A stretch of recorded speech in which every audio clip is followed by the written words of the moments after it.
Welcome to Philly Fortune Talks with your host, Jake Penny, where the city's brightest minds share the secrets behind their success. Are you ready to be inspired? Imagine leading a global movement to bridge historical divides and promote unity. Today, we delve into the impactful journey of Dr. Deborah Egerton, an International Enneagram accredited professional and the founder of Trinity Transition Consultants. Known for affectionately as Dr. E, she is a best-selling author and president of the International Enneagram Association, dedicated to fostering inclusivity and dismantling marginalization. Dr. E's work is centered on releasing false historical narratives and encouraging a more loving approach to life. Her debut book, No Justice, No Peace, topped Amazon's #1 bestseller in new releases, and her latest work, Enneagram Made Easy, provides a comprehensive guide to understanding the 9 personality archetypes. It's a pleasure to have you.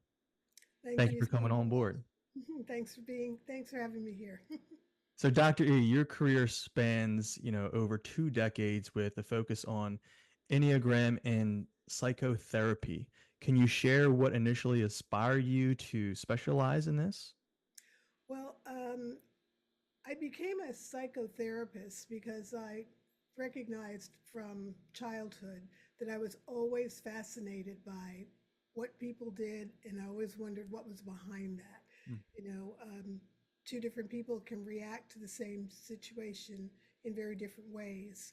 And I would look at that and wondered what was going on. And so it was a pretty easy decision to go into the field of psychology and psychotherapy. But once I became a psychotherapist and I would sit with my clients and be working with them, sometimes when they left, I would feel just a sense of, I haven't given you anything that you can really work with. We talked this through, but I'd like for you to continue thinking about it. I'd like for you to continue working on it, but I felt like something was missing. And that's when I, discovered the Enneagram, because the Enneagram gives you something that you can continue to do the work with. And once I discovered that, it took the people that I was working with, from 0 to 60 in a much faster period of time. And then they went all the way and continued the journey because they had a blueprint. They had something that they could follow so that they could kind of measure their own behavior. And I think that's very important. I found it to be a lot more powerful than saying, how does that make you feel? Absolutely. I've always found psychology, psychotherapy interesting too. Like, even though I took a psychology course in college, but it's always fascinating on, like watching people, why do they do this versus another person that has the same, experience and they do something totally different, and how like the mind works and everything. It's super fascinating. We're amazing creatures. We are. What motivated you to found Trinity Transition Consultants, and what's your vision for that organization? Well, Trinity Transition Consultants was actually, I call it a divine inspiration. I was truly sitting and thinking about what I was going to do next. My husband was a military physician, ultimately commanding hospitals. We lived in a lot of different places. And eventually, when we moved to Maryland, we had just left West Point, where he was the brigade surgeon for the Corps of Cadets up there. Wow. And so here I am in Maryland now, and I had left my position as a psychotherapist at State University of New York at New Paltz. And I thought, okay, what am I going to do now? And I can be very honest with you, Jake. It was funny, but it was like I heard a voice that said, start an organization and call it Trinity. Huh. And I'm thinking, did I really just hear that? So just to test it, I said, what exactly is Trinity going to do? Crickets. I got no response to that. So just on kind of a call it a leap of faith, or just on a hunch or a notion, I actually trademarked the name, and I started Trinity Transition Consultants. And I kind of sat there and thought, what exactly am I going to do? A couple of days later, I got a phone call from the Army Family Services, and they said, "Are you Dr. Egerton?" And I assumed they were talking about my husband, but then he was Colonel Egerton. And I thought, no, they would have called. I said, so yes. And she said, do you, by any chance, do team building or any kind of work that brings people together? And I said, yes, actually, I do. And I ended up getting a contract to work with a group of Army consultants and bringing them together to work better as a team. And from that day on, and actually that was in 1997, I have never gone a day without work. Wow. Never done any advertising, never put myself out there in a way where I was really hunting for contracts or clients. It just all flowed from that place. That sounds like an amazing metaphysical experience, like Yes. the law of attraction, the law of vibration. That's You know, amazing. and for people who understand, how that really works, um, it's an act of surrender. It's like Mhm. there's something bigger operating here than me, and I'm just going to trust it. And I very much trusted it in that moment, and I continue to work that way.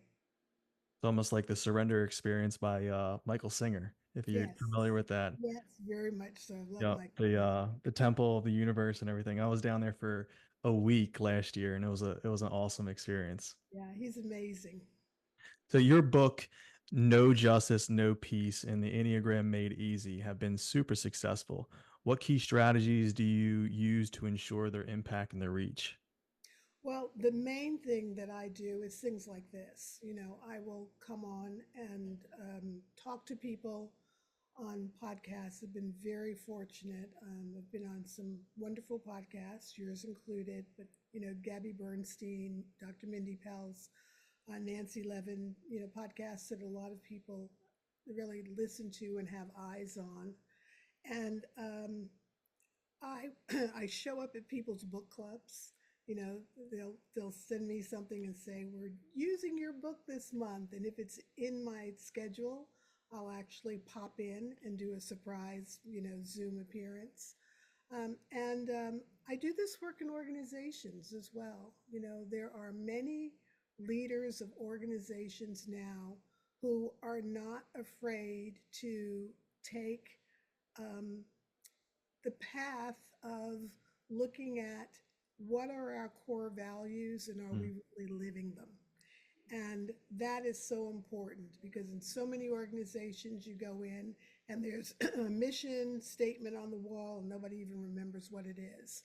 Or there are core values somewhere in a musty book somewhere and no one knows what they are.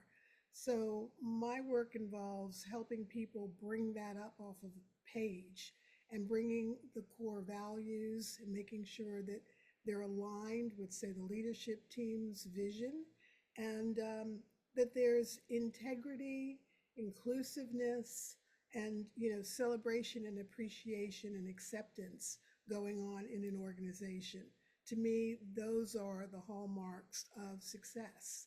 So I'm always working. I'm always somewhere, as much out of this country as in this country, and I love the work that I do. Yeah, corporate culture is so important, because people need to feel the vision, to feel the purpose, to be part of that, the greater North Star. And like you said, it's about bringing those things off of a piece of paper and actually into someone's being, because a lot of people man, corporate cultures are just some are just awful, and it's just go go go go go, and hey, you're just a number on a spreadsheet, Yeah, and people don't work like that. They need to feel that they're serving a greater purpose than themselves, a mission, and just making a difference. exactly.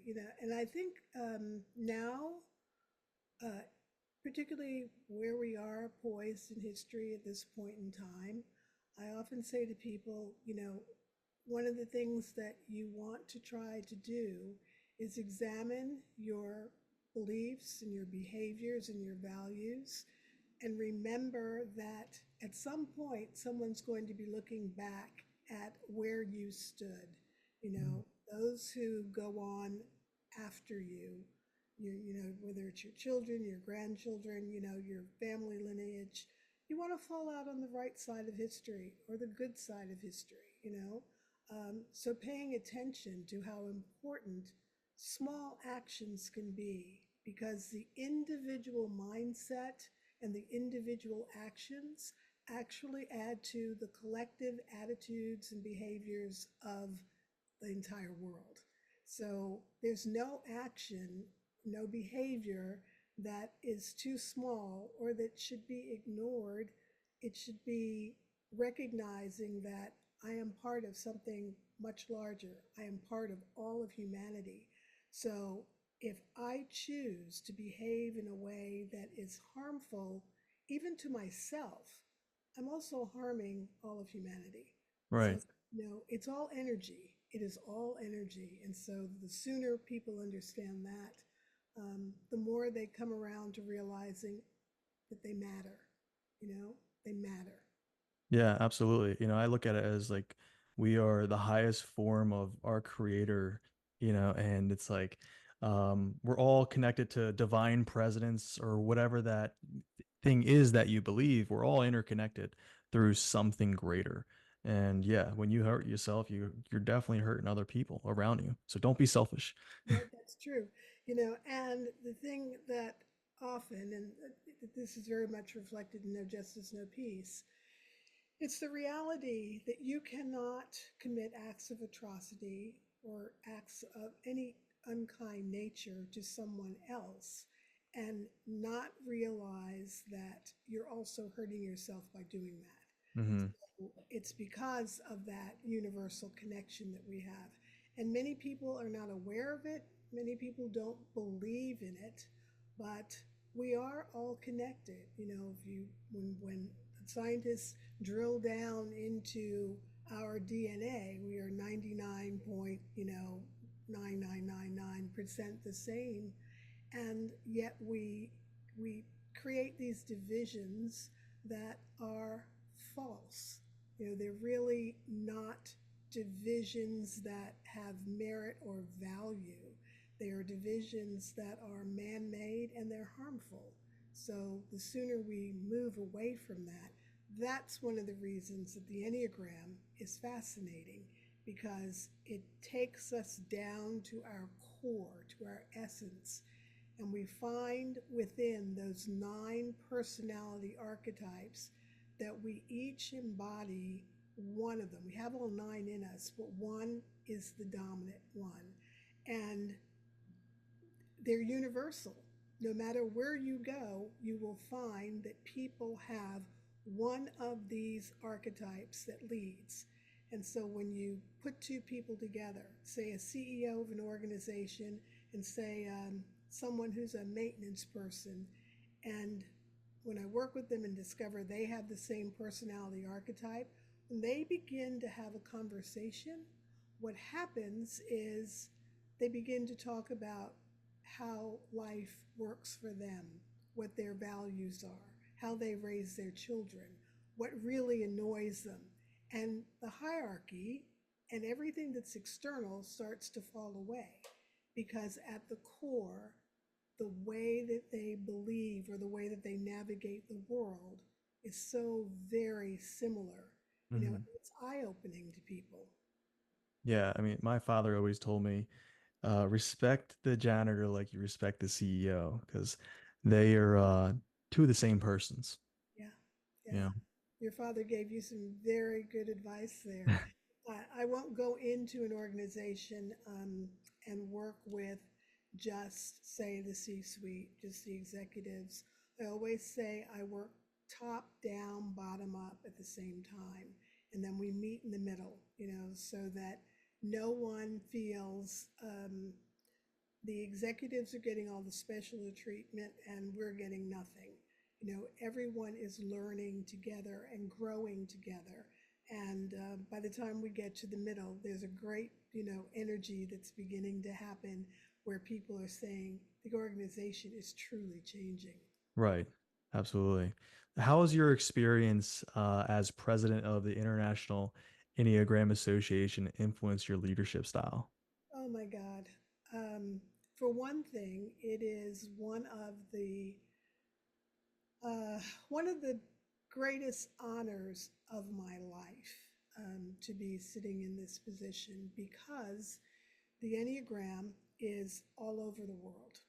And therefore, I have people from every country you can think of who are part of the organization and who are out there teaching the Enneagram, which really helps humanity to come back together. I talk about something and I teach something called the humanity mosaic. Many of us grew up with the idea that, the country was a melting pot or the world was a melting pot. And that imagery never worked well for me. I always think of humanity as a mosaic where each of us can be who we are and come together and create something that is incredibly beautiful, just mind blowing in its magnificence. But that can only happen when we are not afraid to be our authentic selves and to step forward and make our contribution. If we don't do that, then the people who are intended to maybe make their contributions around us or beside us, they don't get to step into their space, or there are holes in the mosaic. So leading this organization, I can see and I can help to guide what is happening all around the world. And, we have conferences, we have affiliates in different countries, and everyone who becomes a part of the organization is really focused on trying to bring the world together in a good way. It absolutely transcends the divisions of race, religion, um, ethnicity, all of the different things that divide us. The Enneagram comes back in and says, no, here's a tool to help you understand our similarities and our differences. Our differences do matter. However, our similarities are what initially will help us come together. And this work is just incredible. So I can say that of all the things that I've done in my life, I still have Trinity Transition Consultants. I'm a Hay House author. I speak, I write, I do things all over the world. I have special workshops. But the International Enneagram Association is something that anyone who is interested in the Enneagram, if they want an experience that's not so closed, if you want to be able to truly say, I have friends all over the world, that's what it's like leading this organization, helping people to have friends, colleagues, allies all over the world, and really fostering global unity. Yeah, it definitely brings people together, a community, a mastermind, a tribe, whatever you call it, because everybody calls it something different, but it's being a part of something is always better than being on the outside or being alone. It's so For true, sure. particularly being a part of something that you can actually see the potential towards, to use our language, elevating consciousness, the reality of Einstein's words, man will never be able to solve the problems from the same mindset that they were created. We have to grow, we have to evolve. And you see so many people fighting growth and fighting the reality that we have to level up. If we don't, we fall behind. And that's one of the challenges that we face as human beings in today's world. I mean, you as a psychotherapist, um, insanity, the definition of insanity is doing the same thing over and over again and expecting the different result. Mhm. So you can understand that. And then also fear, false evidence appearing real. We have to get rid of both of those things to be able to make real change and come together as a greater mind, as one, and, you know, make things happen for the greater good. Well, I often say fear, blame, shame, and guilt. All four of those are what I call paralytics.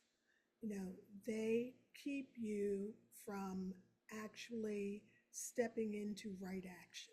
Mm, So if you let shame, fear, blame, guilt prevent you, or you actually allow yourself to just sort of wallow, just kind of stay in that space, feeling so guilty, feeling so shamed, feeling so like someone's blaming, or you're blaming someone else, or being fearful of really course correcting something, you will never ever be able to truly live the life that you were intended to live, because you let the drug of fear, shame, blame, and guilt prevent you from moving forward, from really self actualizing and being the best human that you could possibly be. One of my I'm well known for saying this, but people are always talking about creating different versions. I'm working on a better version of myself, and I go very quickly and say, stop with the versions. Go straight to looking to find your authentic self. Find and actualize who you were created to be. And when you do that, then you will step into your true purpose. mm. I like that. That's a great way of putting it. Your work focuses on, dismantling marginalization and othering. Can you share an example of how your methods have made a difference in a community or in an organization? I can. I have several organizations and communities that I'm really, really just really proud of the work that they've done. But one of my favorite sort of assignments to share is actually the city of Alexandria, Virginia. Hmm. And I worked with them and with the director of planning and zoning for many years. Um, the whole staff learned the Enneagram. They learned how to work well as a team together. And they read No Justice, No Peace, and we followed the curriculum as I laid out in organizations. And one of the things that happened was that in the Department of Planning and Zoning, they recognized that one of these sort of board barriers that were put in place, which many people know as redlining in neighborhoods, they looked at how that had created sort of food deserts and created the poor neighborhoods and the wealthy neighborhoods, and all of the different things that happens when you place barriers in the way of people being able to move forward or to be connected. And I was so proud of them, Jake. They actually said, you know what? This was done well before our time. This was done, decades ago. But we are planners and we know how to undo it. And they went to work doing that. And so, they worked on looking at how to really design the city for the future so that these things wouldn't happen again, so that history would not repeat itself. Um, that's just when that happens, I just jump for joy, because that's where you have leadership, where people are really saying, how do we work together to create a better future? And so Hmm. that's what happens when I go into organizations and we look at what what was, what is now, and what can be. And that's what we need to do really all across the world. We need to think about what happened. Don't forget the past.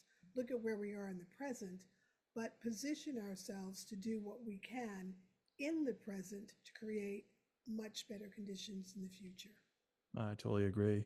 And that can be implemented in every aspect of life or any organization.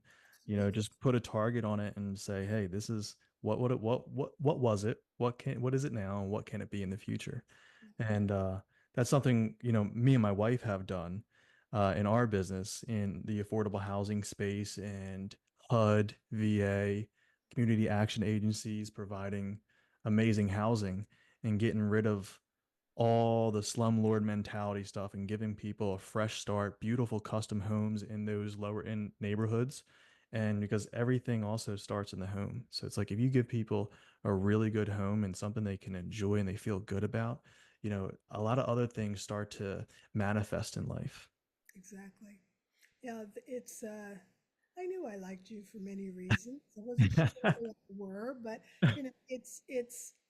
it's having an awareness of not just what your condition is, the state of your life, but having an awareness of the reality that if we are truly connected, and we are, that we absolutely can do something to make someone else's life a little better. I know just a small thing that I do, usually when we go out to dinner, I know that I'm not going to eat everything that's on that plate.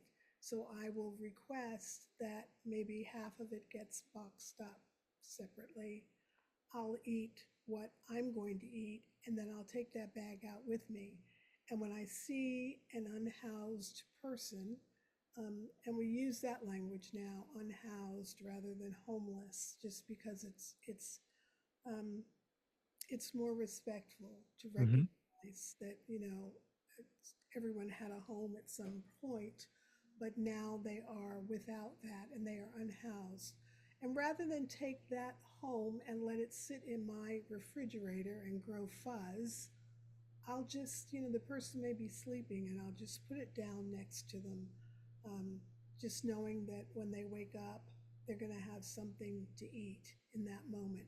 Just those small acts that we can all do. All of us are not going to necessarily be able to make everything the way we would like for it to be overnight. But if we keep willingly and actively making our contributions one at a time, wherever we can, wherever we are, it does make a difference. And neighborhoods can change, people's lives can be saved. Oh, yeah. You, you never know when someone who is unhoused, they haven't eaten for a week. Um, putting a bottle of water beside them, just anything to help people who are less fortunate than ourselves. And no child should ever die of starvation. No child. And I have heard so many people say, if there was a God, why would God allow that? I don't believe that God allows that. I believe we allow that. It's about we're here to take care of each other in whatever shape, form, or fashion that may take. But each of us has an opportunity that sometimes we're not present to, and we have something that we can offer to the world that can contribute to dismantling marginalization, that can contribute to stopping the othering, even if it's just your mother-in-law, who you maybe, you can't stand, but you realize, you know what? I have put her in the category of other. And I'm going to stop doing that because without this human, I wouldn't have this human that I love, you know? So it's changing our thinking so that we can be kinder and more compassionate and more empathetic towards all of humanity. Yeah, it was one little act of kindness to someone else can totally change the trajectory of their life. You never know what they're going through at any point in time. And coming from a serving heart, it's funny that you said, hey, if you go out to dinner, you take the boxed up leftovers and give them to somebody. For about like 2 years, me and my wife, she was my girlfriend at the time, um, would go to the gym on 12th Street in Center City, and we made it to a point where every single day we would, instead of running on the treadmill inside, we would run the streets, and we would find um, people that were unhoused, and we would give out brown paper bag food. So we would, the night before, we would make peanut butter and jelly sandwiches, a water, snacks, a little dessert, and you'd be amazed of how little it cost. It was cost like $50 a week, and we would be able to feed maybe, I think, like 80 people, but it felt so good, and it serves like my better purpose of like wanting to feed. Eventually my goal is to feed like 1 million people a year. Like that would be so cool. Or like just feed people on holidays, making sure that they have an experience that they may not be fortunate enough to provide for their family. So that's really cool that you do that too. So Yeah, yeah. So you have a comrade in arms out there. yeah. Husband and I are very, very, very focused on doing the very same thing. It matters, and for that person who feels like they have been forgotten, one of the things that I believe is that for every person who feels lost or forgotten, we have to remember that God, or whatever you may call what you believe in, um, doesn't forget anyone. And so people come across our path, and it's for a reason. It's just whether or not we are awake and present enough to recognize this unhoused person is in my path. Mm. Therefore, I step up and I take the responsibility for trying to do something to help. I raised my children to know to do that. And, I'm a native New Yorker. I love Philly though, but I grew up in New York City. And my children, when my husband was stationed at West Point, I would let them go take the train down and go into the city. But the caveat was you have to feed an unhoused person before you get back on the train to come home. And my my middle child at the time, my then daughter, they identify as non-binary now. And as we were, they were growing up. It was so funny because they would take their little brother and always wait until the last minute to do that last thing mom said do. So it's like, oh my God, I got to feed somebody and I got to catch the train. And periodically, the kids would run into somebody that didn't want a hot dog from the hot dog stand. They were making it a little tough on them. And they would come home and push back and say, Mom, why won't you just let us give them money? And I Mm. would say, well, because money is not always going to help them. Sometimes money can be more of a problem Yep. than actually. I said, the point is to make sure that they get a good meal or they get something to drink. And I said, and without putting yourself in harm's way, to just find out what their story is, to allow them to feel human and to be seen and to be heard by someone that they recognize cares.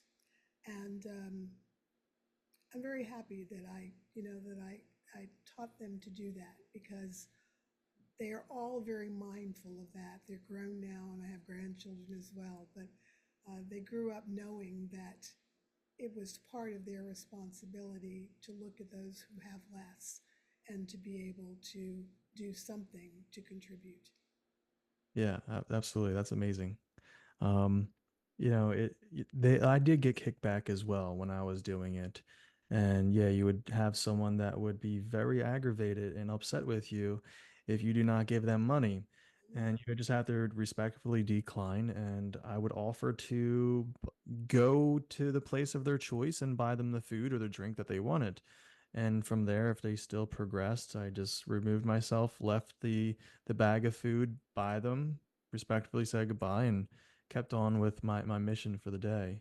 Exactly. Um, because you don't want to feed that ugly side that they may use that money for. Exactly. That's so true. I know that the kids said to me at one point, Mom, you know, if I give them money, then I'm doing what I'm supposed to do. I'm recognizing that someone doesn't have what I do, and I'm sharing what I have with them. And what they choose to do with it, that's on them. And I said, well, sweetheart, something that your mother teaches is intent and impact. Hmm. So your intentions are good, and you always have to be very clear about what your intention is. But then you have to look at the impact of the intention.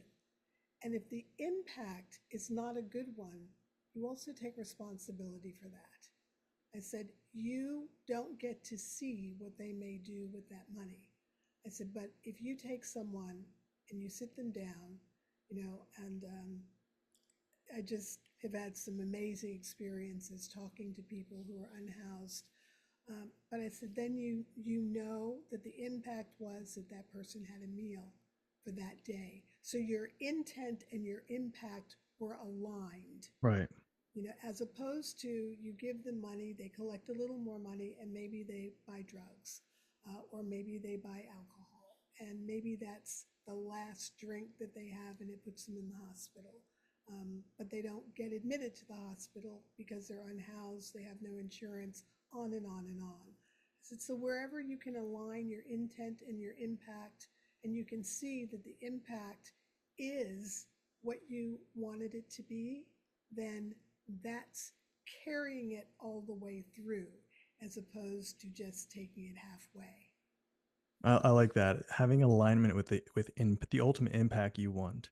Yes, I think so many people just stop at intent yes, and just give the dollar or give whatever it is, but they never look at the start to finish, to getting it to home plate. So that's a really good way to alignment with impact. yeah. Intent, alignment with impact. Got it. Yeah, Yeah. intent and impact. Yeah, they're very important. I'll tell you the other one that I believe is very important is, along with intent and impact, there's also the reality that, we never know, and you said this earlier, what just a kind word is going to do to actually turn someone's day or life around. And I can share with you that in all of these years that I've been doing this work, I still have students that I taught when we lived in Augsburg, Germany, and young people that I had a program that I ran. I was the I started a runaway shelter in El Paso, Texas, and I taught a lot of young people. And so over the years, between them and kids in Germany and young people who were my clients when I was at State University of New York, or were my students, they're still finding me all these years later. And they'll write something like, Dr. E, I just want you to know that I became a social worker and I did this, and I did this because, you said blah, blah, blah, or this was my favorite class. And I don't remember. I don't remember many of them. But whatever it was that I was teaching or doing, or whatever I pulled them aside and I said to them on that particular day, it mattered. And I always feel like it's a gift when God gives you line of sight to some small action of kindness that you've put out into the world, and you get to see that that small act of kindness made a difference. We don't always get that, but remembering that that it always makes a difference in some way. Yeah, for people always remember you for how you made them feel. So Mine it's, too. it's so important, make people feel great and with good intentions, right? Yes, And you'll be remembered forever. that is so true. For if you were to give one piece of advice to entrepreneurs, professionals looking to make a significant impact, what would it be? I would say to actually get very clear on the condition of your own heart. Well, we have three centers of intelligence. Everyone just thinks that our intelligence comes from our brain, but there is the intelligence of the brain, but there's also the wisdom of the heart and the wisdom of the body, which culminates in what we call the belly center. That's where your intuition is, so to speak. And I would say make sure that all three of those centers of intelligence are aligned. Make sure that you're clear about what it is you want to do, and then run it through your heart and just know that your heart is really aligned with what your head is telling you to do. And then pay attention to whether or not you get that, yeah, this really feels right.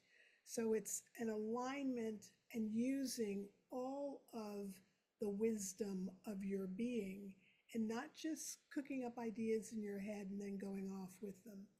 And there's another piece to that, and it is that if you are wounded in any way, if you have suffered from anything that has traumatized you deeply, do your work on healing yourself, because you cannot give what you don't have. So if you're hurting and you're wounded, your intention may be to help, but you're very open to being triggered by different things if you haven't healed or recognized the things that have caused trauma to linger in your own body.